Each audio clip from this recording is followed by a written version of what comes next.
Okay, good morning, everybody out there in YouTube land. All my chatters in the chat room and all my Memorex viewers that'll be watching later after they get off work, get home, relaxing over the weekend, whenever.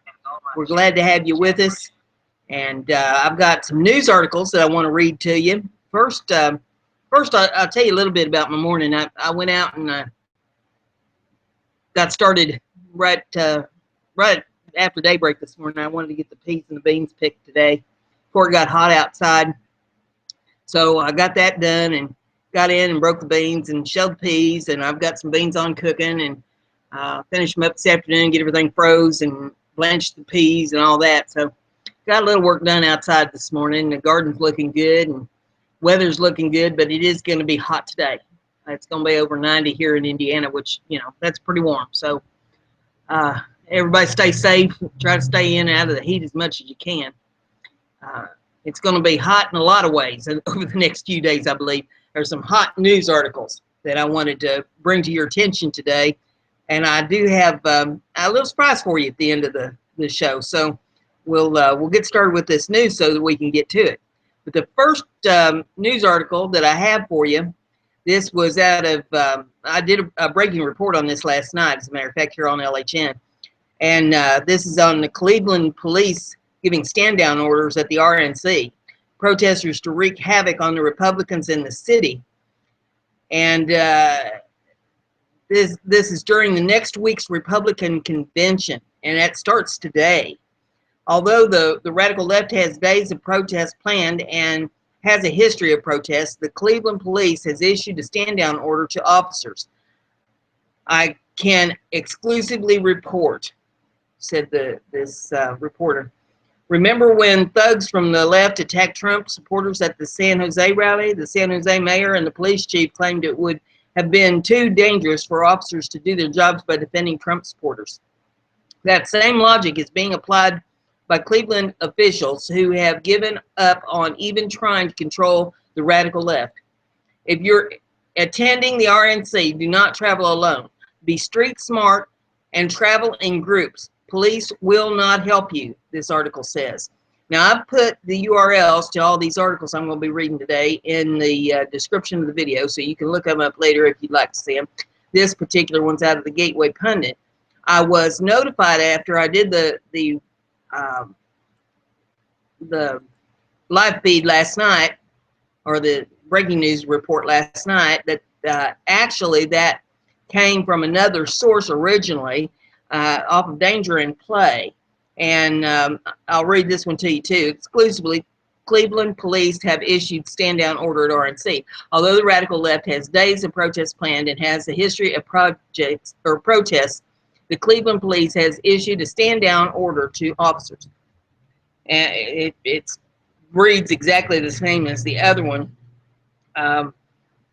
Until you get to the end of it, and it says, I and others will be covering the RNC live. We won't be inside where it's air conditioned. We'll be outside, providing a raw and live look at the protests. And any of my viewers that happen to stay connected with Mike Soror in the Soror Strikes Back show, he's supposed to be in Cleveland today, and he's supposed to be broadcasting live sometime today from the RNC. So you might want to, stay tuned to his channel as well, or sign up to get notifications when he goes live. And for anybody that doesn't know how to do that, when you subscribe to a channel, when you go to their channel and you hit the subscribe button, right next to the subscribe button pops up a little wheel. And if you click on that wheel, a little box pops up that you can check mark, and that allows you to get email notifications when the channel does a show or goes live, or whatever, whenever they post a video. So if you weren't aware of that, there you go. That's some information for you. This channel or any other one on YouTube, you do that and you'll get the information there popped up in your email as soon as the show hits. And then the next one I had for you, this one is off the New York Times. Death toll from terrorist attack in Nice, France, rises to 84. This happened yesterday, and there were several shows that did breaking news on this one. Paris, death toll from terrorist attack on Bastille Day fireworks celebration in the southern French city of Nice rose to 84 on Friday as the government raced to establish the attacker's identity. He extended a national state of emergency and absorbed the shock of a third major terrorist attack in 19 months. We will not give in to terrorist threat, Prime Minister Manuel Valls said Friday morning after a cabinet meeting led by President François Hollande. The times have changed and France is going to have to live with terrorism. News organizations in France and Tanzania identified the man believed to have committed the attack as Mohammed, I can't pronounce these names, Mohammed Laouga Bohil, that's a guess, 31, a delivery truck driver who was born on January 3rd, 1985, and raised in Muskim, a town in northern Tanzania, and who moved to France around 2005. The police searched a home in Nice with Mr. Bohil's name outside it. According to two officials briefed on investigation, but who were not authorized to discuss it publicly, Mr. Bohil had a history of petty crime, including burglary and theft, but his name was not in a French database of people suspected of being radical militants. The attack unfolded on Thursday around 10:30 p.m. when a large truck turned left onto the Promenade d'Anglaise, a seaside boulevard filled with an enormous crowd of spectators. The truck initially killed 2 people and continued for 1.1 miles down the boulevard, brutally mowing down people left and right until police officers shot and killed the driver outside a hotel and casino. The 84 dead include 2 Americans and 1 Russian, officials said. Scores were wounded, and Mr. Hollande said around 50 were between life and death. There was no immediate claim of responsibility for the attack. Mr. Hollande, who had said on Thursday that a state of emergency put in place after the November 13th attacks in and around Paris would soon end, found himself dealing with another calamity. The government will now seek to extend the state of emergency for 3 months. Mr. Hollande and Mr. Valls arrived in Nice on Friday and met with wounded victims and hospital staff members at the Hospital Pasteur. The country announced 3 days of mourning starting on Saturday. World leaders from Pope Francis and President Obama to Chancellor Angela Merkel of Germany and Britain's new Prime Minister Theresa May expressed sympathy and outrage.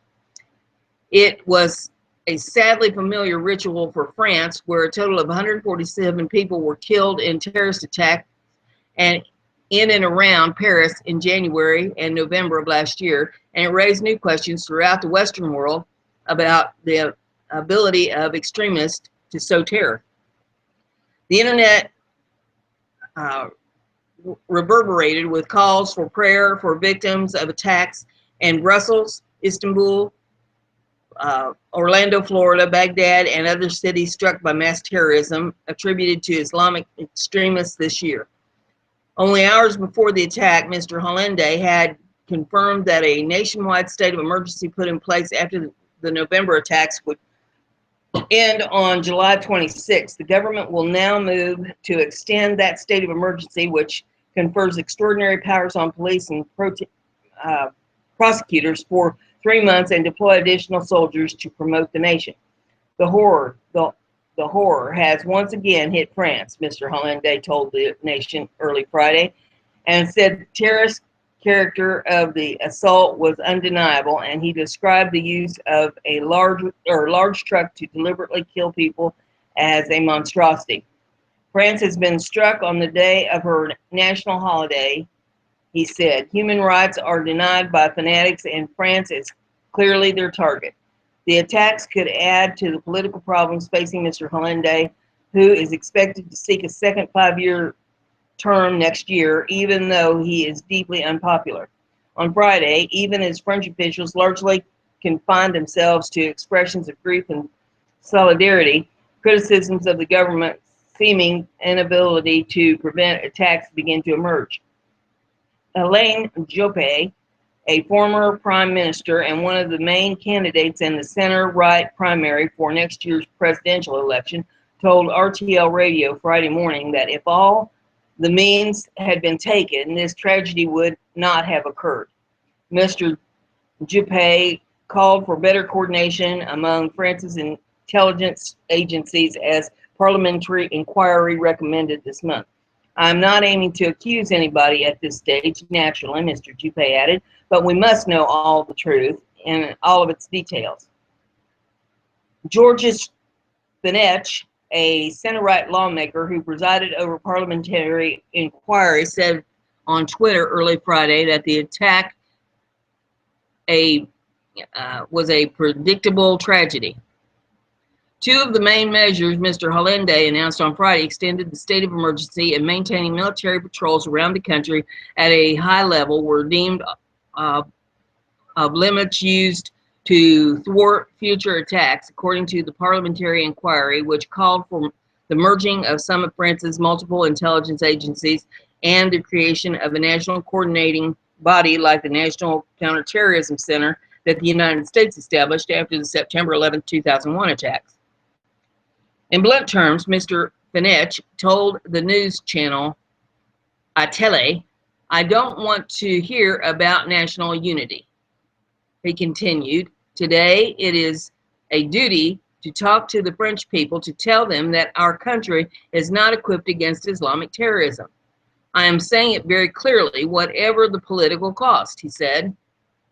Some of the criticism leveled against the French authorities came from social media, where commentators said that a government app sent to post alerts in case of emergencies and unveiled before the Euro 2016 soccer tournament had been too slow to send out a notification about the attack.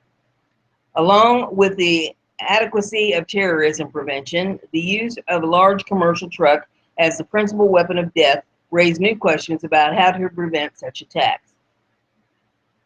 The officials warned residents to stay indoors and canceled festivities in Nice, a seaside city of about 340,000, including a 5-day jazz festival and concert on Friday night by Rihanna. Graphic television and video images showed the truck accelerating and tearing through the crowd, dozens of victims sprawled in its path, and the bullet-riddled windshield of the vehicle. Municipal officials said police officers initially described the truck as having been full of weapons and grenades, but those accounts had not been verified.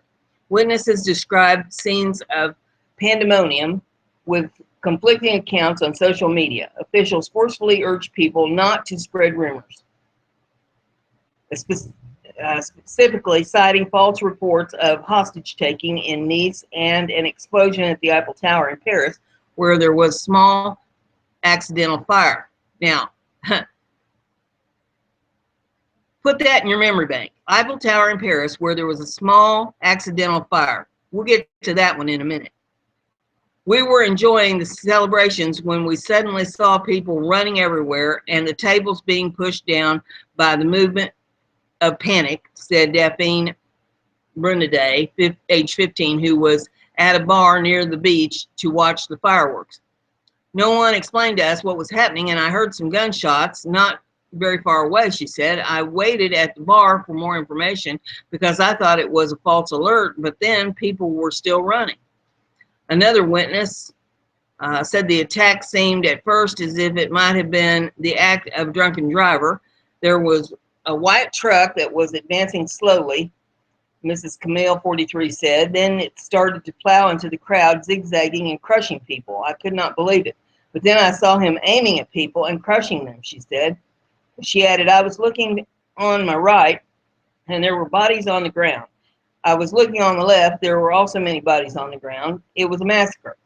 Christian Estrassi, the president of the province Alpes-Côte d'Azur region, which includes Nice, expressed outrage, sympathy, and frustration in an interview with the BFM TV on Friday morning, pointedly noting the January and November attacks last year, as well as the attacks in March in Brussels. Questions are raised, he said. As I try to comfort the families, I also try to contain my anger. I can't hide to you that I feel a deep anger. How is it possible in our country that after everyone said there was a state of emergency, a state of war, we forget it? After Charlie Hebdo and the Bataclan, after the Bataclan, we forgot. And there was Brussels. After Brussels, we forgot. And there was Nice. So there are questions that need to be answered. And this article goes on for a little ways yet, so I'm not going to read all of it, but you've got the URL if you want to read the rest of it. And the reason that I told you that you needed to pay attention to that Eiffel Tower thing, I'm going to screen share a picture with you. And it may take me a minute to get it so that I can do that, but I'm trying to get this up here so that I can show you this small fire at the Eiffel Tower. You need to see, you just need to see this. Lord have mercy. Let's see, we'll get the Eiffel Tower picture up, and then we get this thing up, and then we hit the screen sharing button. And there's more to this than what you think. But I tell you what, you ain't never done one of these shows trying to host one. It's a treat. Okay, we present to everyone, and there's the picture. And I'll see if I can get the chat up here so you can tell me if you can see that picture. Can you see the picture of the small fire at the Eiffel Tower?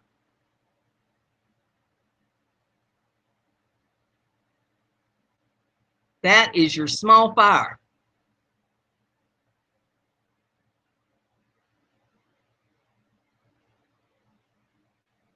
Okay, you can see this small fire breaking Eiffel Tower engulfed in flames immediately following the France terror attack.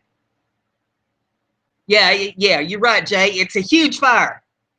The whole doggone Eiffel Tower is up in flames. And they told in that other article, just a little fire. Oh my goodness. Can you imagine your house catches on fire and burns to the ground? You call your insurance company and say, well, there was just like this little fire at my house. Oh, Lord have mercy. So anyway, you get to see that. Now, the URL for that one is also in the video. And it doesn't say a whole lot under this picture, but it says, mixed reports coming in. Yes, they're mixed, all right. The Eiffel Tower is engulfed in flames, but it's uncertain if it's linked to the terror attack in Nice. Now, didn't they just say in that other thing that, oh my goodness, they can't get their story straight. Some are saying this is due to terrorism, while others are saying it was caused by fireworks. So, I don't know. You be the judge. I wouldn't think a firework fire would cause that much damage. Surely to goodness, you know, if they had fireworks going, they had fire people around that could put out a little fire. You know, that looks like it was caused by something fairly major to me. But hey, that's just my opinion, and they didn't ask me. So the next one I have, and this is off the BizPac Review. Liberal argues BLM activities seek solutions, then O'Reilly shows his reporter assaulted by them. Fox News' Bill O'Reilly has been outspoken critic of Black Lives Matter and described the movement on Tuesday as a group that often commits violent acts and encourages violence through irresponsible rhetoric. And his assessment is correct. O'Reilly had liberal contributor Kristen Powers on this week, who suggested the movement was about finding solutions to problems, at least until O'Reilly ran a clip of Fox News reporter Matt Finn being verbally and physically assaulted at a Black Lives Matter protest in Minneapolis. Matt Finn asked the peaceful protesters why they were cussing at police and was set upon by a number of angry people who cursed at him and slapped his microphone. Get the blank out of here, a young woman with a bullhorn, a protest organizer maybe yelled multiple times in his face. Keep in mind, this occurred in Minnesota, where 21 police officers were injured at a Black Lives Matter protest, including one who suffered a broken vertebrae after being hit in the head with a cement block. Someone even threw a Molotov cocktail at the cops, all of which received scant media coverage. Powers responded to the clip as you might expect, saying those depicted do not represent the anti-cop movement. So you have that one to look at. There's a video included with that if you want to see it. So the URL will be there for you to pull. And the next one is on Donald Trump. And this is off CNN Politics. And it says Donald Trump has called Indiana Governor Mike Pence and offered him the vice presidential slot on his ticket. CNN has learned Pence has accepted.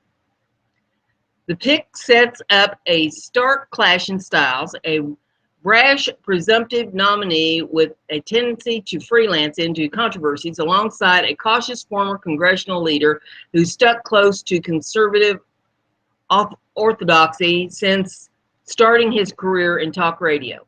Trump said Thursday evening he's postponing the official announcement previously set for Friday morning.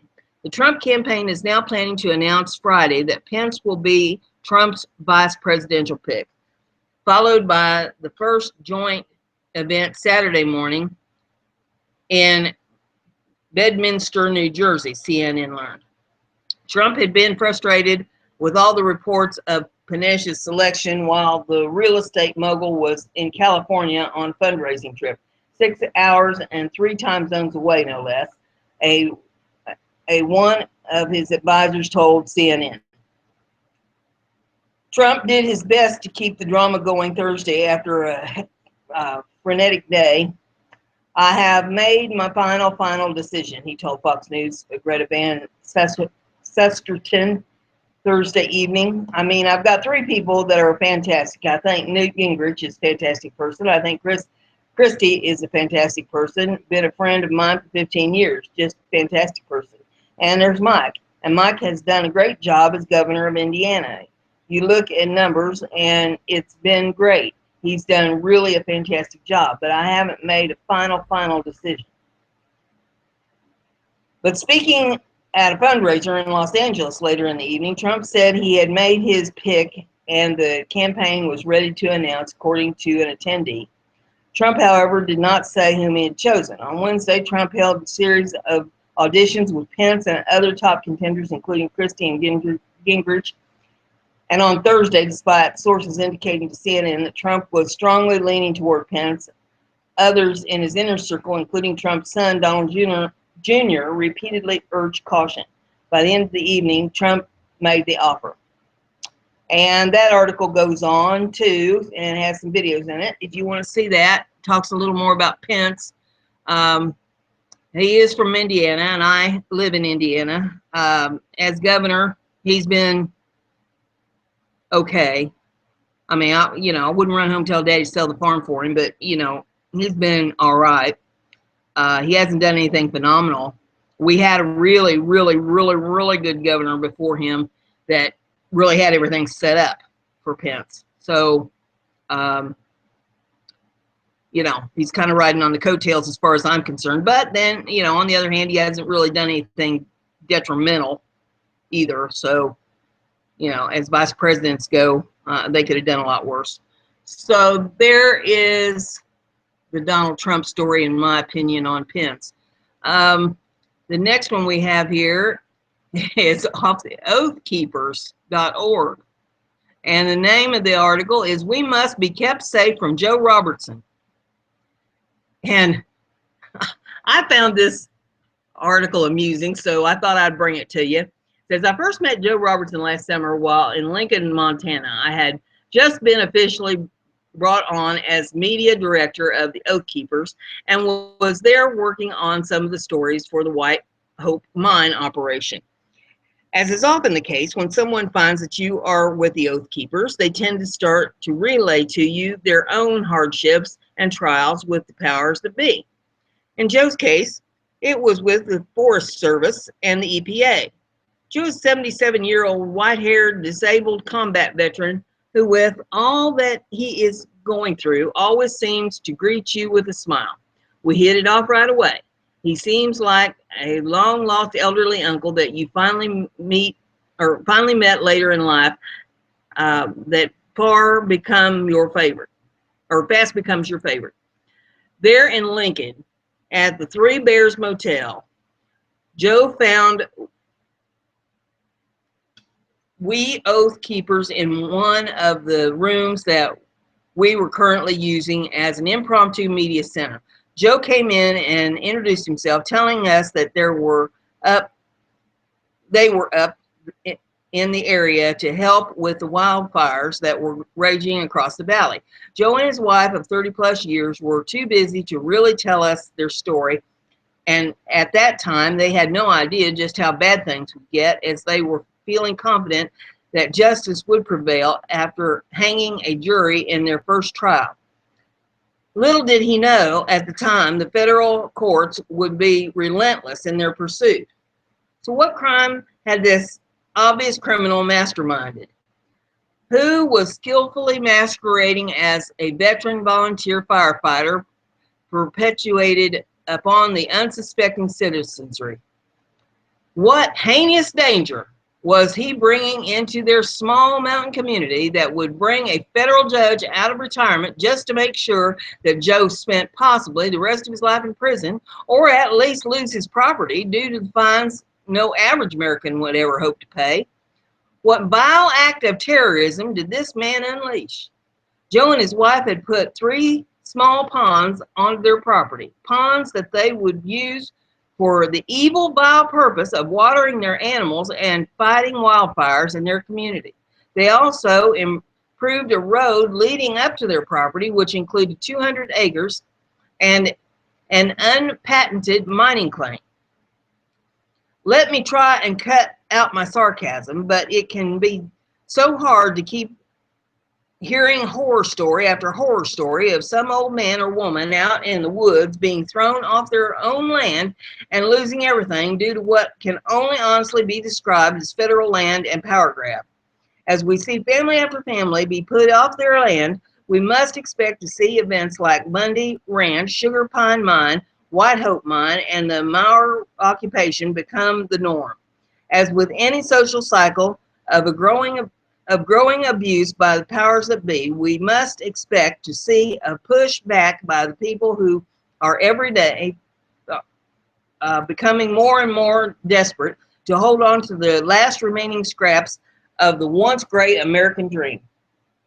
Joe and his wife have tried to live a simple life, being self-reliant and steadfast like the pioneers and miners that over 200 years ago started to build a life in southwestern Montana.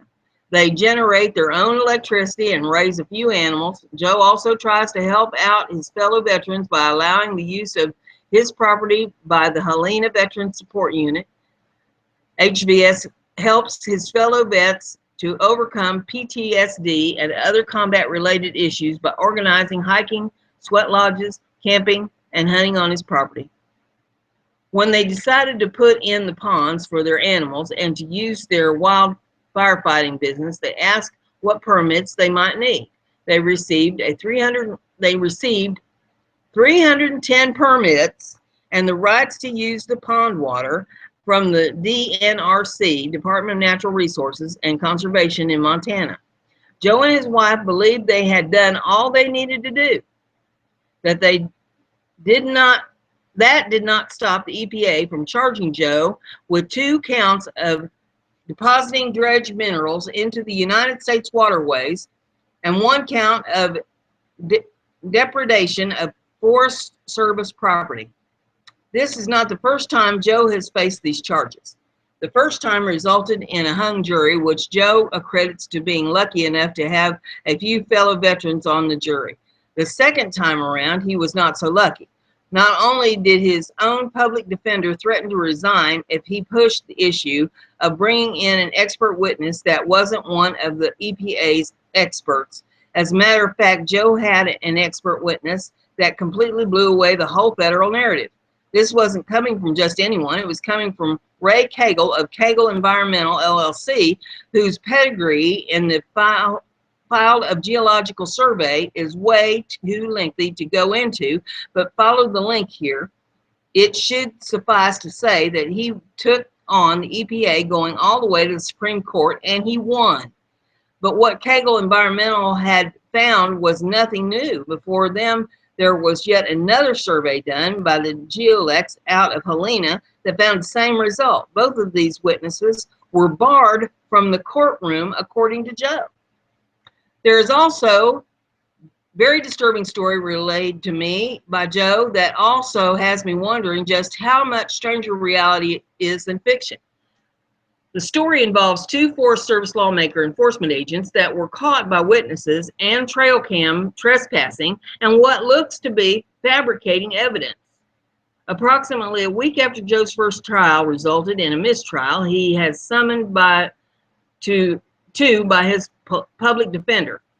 While away from his property, agents of the EPA were caught on camera removing some hosing from Joe's fire truck and creating a drainage down to the canyon and into a tributary, Cataract Creek, which they videoed as evidence. They were caught by Joe, his neighbors, and trail cam. Yet, in an ex parte hearing, Judge Malloy did not find this as an attempt to manufacture evidence, and it had no bearing on the case. As we see so very often these days, there is so little resembling justice in our court systems, it seems the average Joe can never get a fair shake. So now Joe has been convicted and could face the rest of his life behind bars and lose his home of over 40 years. The EPA, who literally poisoned the Animas River in Colorado, is turning it day-glow yellow and got off scot-free. And then in parentheses he says, well, I am willing to bet someone got a promotion in the end. And now Joe Robertson and his wife stand to lose everything. I'm not sure what we can do at this point. I would encourage everyone to try and make it to his sentencing this upcoming Wednesday, July the 20th in Missoula. Please be professional and peaceful as we stand with Joe and let our voices be heard, that we see this and expect those who are entrusted with the safeguarding of liberty and justice to do their jobs with integrity and honor. See the flyer for more information below. So this, of course, is in the URL or in the descriptions with the URL. So you can look that one up. Just another story of how they're grabbing. And then I have this news article. Old Hillary. This is whatdoesitmean.com article. Assassination of top U.S. Democratic Party officials leads to FBI capture of Clinton hit team.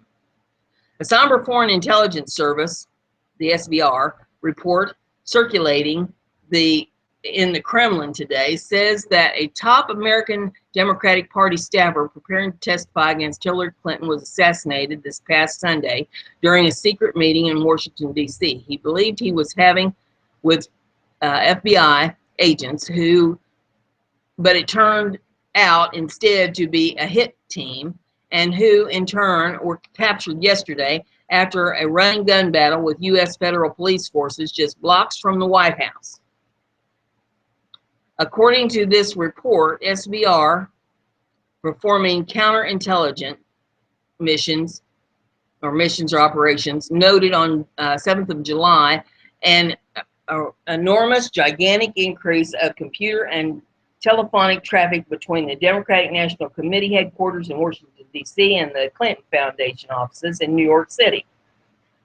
Upon a deeper, broader investigation into this odd, strange increase in communications between these believed to be separate organizations, this report continues. SVR analysis determined that the original initiating person responsible was a 27-year-old DNC official named Seth Rich, who was that political organization deputy director data for voter protection expansion, who had helped develop a computer program for the Democratic National Committee, allowing people to type in their address and get a map to their polling place. If you remember, I reported on him the other day. It says what, excuse me, what had drawn the concern of DNC official Seth Rich, causing him to contact the Clinton Foundation. This report explains was a discovery of the pay-to-play scheme that involved people seeking jobs with the new Hillary Clinton presidential administration to funnel money to the Clintons through their foundation, with various U.S. federal government positions being designed by the dollar amount it would cost to buy them.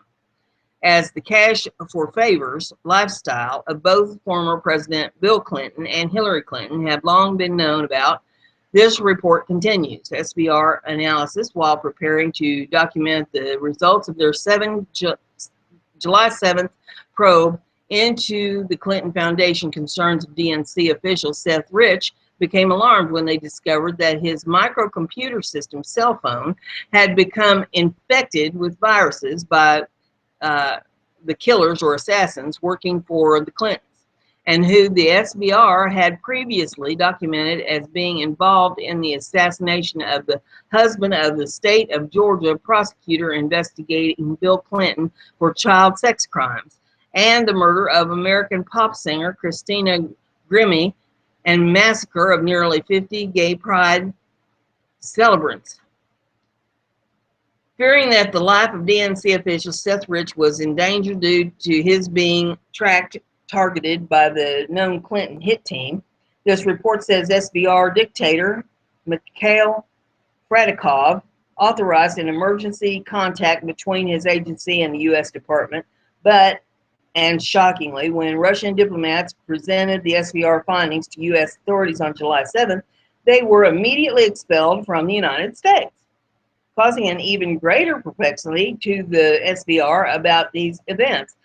This report continues, was that in expelling these Russian diplomats from the United States, the U.S. Department thanked the Russians for the information, stating that it would be taken care of, and then formally requested that the matter remain secret. However, less than 24 hours later, this report notes, the Washington Post wrote a made-up story about what had actually happened, causing Deputy Foreign Minister Sergei Ryabkov to publicly state, "I can confirm that the U.S. government did demand the departure of 2 employees of the Russian embassy in Washington, D.C. without presenting any complaints to the employees themselves. Furthermore, the State Department strongly asked us not to make this fact public. As you can see, it is customary for American diplomats to keep their word." 3 days later, this report grimly states SBR fears that the life of DNC official Seth Rich was in danger proved true when on July the 10th, he was gunned down in Washington, D.C. at approximately 4:19 a.m. According to the official U.S. police report of DNC official Seth Rich murder, this report explains, it says, detectives from the Metropolitan Police Department's Homicide Branch are investigating a fatal shooting that occurred in the 2100 block of Flagler Place, northwest on Sunday, July the 10th, 2016. At approximately 4:19 a.m., members of the 5th District were patrolling the area when they heard gunshots. Upon arrival on the scene, members located an adult male victim, conscious and breathing, and suffering from gunshot wounds. The victim was transported to an area hospital where he succumbed to his injuries and was pronounced dead. The SBR report, though, says the DNC official Seth Rich was lured and enticed to his murder by the Clintons' hit team, who portrayed themselves as FBI agents waiting to secretly interview him, and that the expelled Russian diplomats had given the U.S. Department electronic access so that they could be found. Curiously, this report continues, U.S. authorities, and while being able to track this Clinton hit team since July 7th, only confronted these assassins yesterday, and who, before being captured, engaged in a gun battle with U.S. federal police forces, firing their fully automatic weapons before being trapped and surrendered just blocks from the U.S. Capitol and White House. SVR intelligence analysis contributing to this report speculate that this latest assassination ordered by the Clintons has enraged FBI Director James Comey, who barely a week ago allowed Hillary Clinton to walk free from her many crimes committed against her own government and people, and that he had no choice to do because of his own involvement with the Clinton Foundation while he was the director of the notorious HSBC money laundering bank that funneled hundreds of millions of dollars to the Clintons. To what FBI Director Comey will allow to happen to this Clinton hit team who assassinated DNC official Seth Rich, this reporter doesn't speculate upon. But it does conclude with a presentation of the many stunning facts regarding the Clinton Foundation that show it to be nothing more than the Clinton slush fund that violated agreement Hillary Clinton signed with Obama regime in her failing to report millions of dollars given to it by foreign governments, has over 300,000 contributors. Wrap your mind around that. And the prestigious Charity Navigator organization refuses to even acknowledge it helps anyone but the Clintons themselves. So there you have that article. There's a little more follow-up on Mr. Rich's demise and how the Clintons are involved in that. So with that, let's see here. I have one more thing that I wanted to bring you that I thought would put a smile on your face on this Friday morning. You know, I like to make you smile. They say that if you have negative emotions all the time, that'll make you sick. And I truly believe that'll happen because you can't dwell on everything negative all the time. You got to have something to brighten you up a little bit. And if I can make you smile, then maybe I'm helping you stay healthy. So I've got one that I want to screen share with you. And it's about 6 minutes long. It's a little video. And I made this one this morning. So we'll try to get this screen shared here and let you enjoy this. Hello, everybody out there. We'll have to get the volume up. Another story time video for you. Several people come to me and told me how much they enjoy my stories, tales that I tell. And I like to base these on my real life experiences because I've sure had a share of them during my lifetime. And most of them are things that nobody else has ever experienced. So I'm certainly walking my own path. But this one came to mind this morning because I was out working in the garden. And I picked beans and peas and checked over the rest of my crops out there in the garden this morning. And I was reminded while I was picking the beans of something that happened to me when I was a teenager. And I know you've all heard the story of Jack and the Beanstalk when he was growing up. You know, people read them little stories to you about Jack, and he traded the cow for the beans, planted the beans, and they grew a stalk, and it went clear up into the clouds. And he climbed the thing and took him up to the giant, you know, pee-pie-po-pum, all that stuff. Well, I got my own little story. It's not quite as adventurous, I guess, as Jack's story, but it's funny nonetheless. I was about 13 years old, and my mother had cancer, and she couldn't do any work out in the garden. She's laid up from her surgeries, and everything fell on me. I had the house, I had the critters to take care of, you know, helping Daddy with the farming and the gardening and putting the food up for the family and all of that. We always put out a garden about an acre every year. And I had it to do. It was my job. And I would get up at, well, before dawn of a morning, get myself all straightened up and get a little breakfast in me by the time it got daylight. And then I'd get out there in that garden and get to work before the sun got up hot. And I'd do my garden work until the sun got so hot that you couldn't hardly stand it. And by that time, I'd have enough stuff picked and gathered up out of the garden that I could get it up to the house and sit in the shade of the tree while I did whatever work I needed to do, you know, breaking beans, shelling peas, you know, whatever, sorting tomatoes or, you know, whatever I had to do, chucking corn, lots of things to do. And then I'd go in the house and get the fans all running, and I'd get to canning. And I'd can until it got the sun going down, get supper on the table, and swallow something down. I'd get out and get back out in that garden and weed until it got too dark, you know, so dark you couldn't see. And on off days, you know, I'd be doing other things. I'd be doing housework if it was raining or something. I couldn't get to the garden. That's a lot of work to put on a 13-year-old, but hey, it is what it is. You do what you have to do to survive. And this particular summer, you know, anybody that's raised a garden knows that every year different things hit. You know, you might have a real good year of corn and something else may not do so great. And this particular year was a good year for green beans. They hit, my goodness gracious, they hung in wads on the vines. You never seen so many beans in all your life. And I picked beans and picked beans and picked beans and picked beans. Well, as a result of all that, at night I would have dreams about beans. And every night it would be the same dream. This just went on for about a week of these dreams. I got that cycle broke. But my dream was, we had this great big old maple tree outside the back door, about 12 foot off the back door.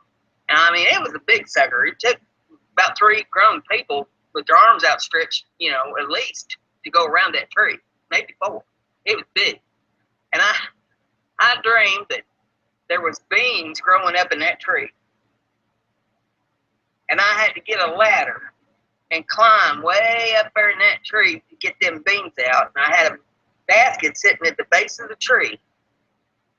And I'd pull and tug and pull and tug. These beans were like 8 foot long. And about as big around as I was. And I'd pull and tug until I got that bean loose, and I'd drop it down that basket, and it would coil around in that basket and fill the whole basket up. And I'd have to go down and get another basket and set it at the base of the tree and climb back up the ladder and get another bean. And I did that all night in my sleep for at least a week. I couldn't shake it off. Finally, Mom's looking at me like, what in the world's wrong with you? She says, aren't you getting any sleep? And I said, well, yeah, I'm getting sleep. And she says, well, you look awful. And I said, well, I've been having some awful dreams. And she says, well, what kind of dreams you been having? And I told her about that, and I never seen anybody laugh so hard in all my life. I mean, she doubled over laughing. She about fell in the floor, everything else. She was howling with laughter. And I'd never seen her laugh that hard before. And she says, well, that is the biggest Brenda and the Beanstalk story that I think I've ever heard. So I thought, well, if it tickled her that much, maybe it tickle y'all too. And so there's my story of Brenda and the Beanstalk for you. I hope you enjoyed it. And if you enjoy these videos, like them, share them, and drop me a comment. Let me know if you like what I'm doing. Thanks a lot. Okay, there you have the Brenda and the Beanstalk story. I thought you might enjoy that today. I'll take a little look-see here at the chat room and see what's going on. See if we got any comments.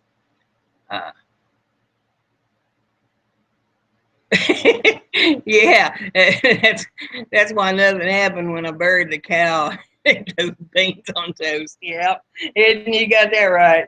Oh my goodness. And putting them off growing beans.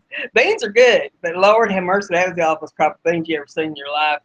I've been able to grow good bean crops since, but I've never planted that many, you know, is what we put out that year. That was one devil of a crop we had going. But yeah, if you like my little stories, now there's a link to that video down there in the URL. And if you don't subscribe to my personal channel, you might want to subscribe to it if you like my stories.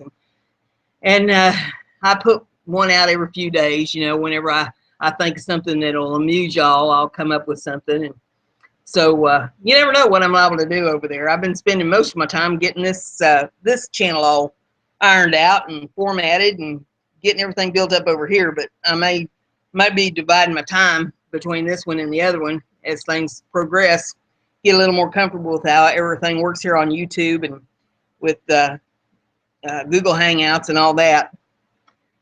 But there you have it. And we've about burned up the hour. I hope everybody enjoyed the show today and enjoys the news articles and stuff that I bring to you. If you like it, give me a thumbs up on it. Let me know that you appreciate what I'm doing here, because I'm not just doing this to sit and talk to the wall. I'm doing this to bring the news to y'all, let you know things that you don't see in the mainstream and make you smile a little bit. The weekend is upon us.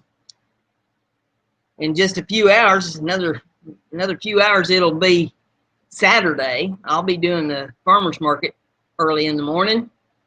And here where I am, it's calling for good weather all weekend. Going to be hot though, and I hope it's going to be decent where you are. And if you need a little rain, I hope that you get a little rain. And I hope that you get out and enjoy the weather. I hope you get out and enjoy Mother Earth. Stick your feet in the grass, breathe the fresh air. Now, it's not everybody that gets to do that. So, take advantage of what you've got going for you.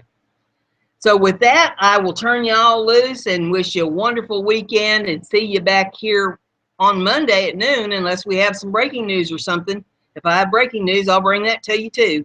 So y'all have a good one. We'll catch you later on. Bye-bye.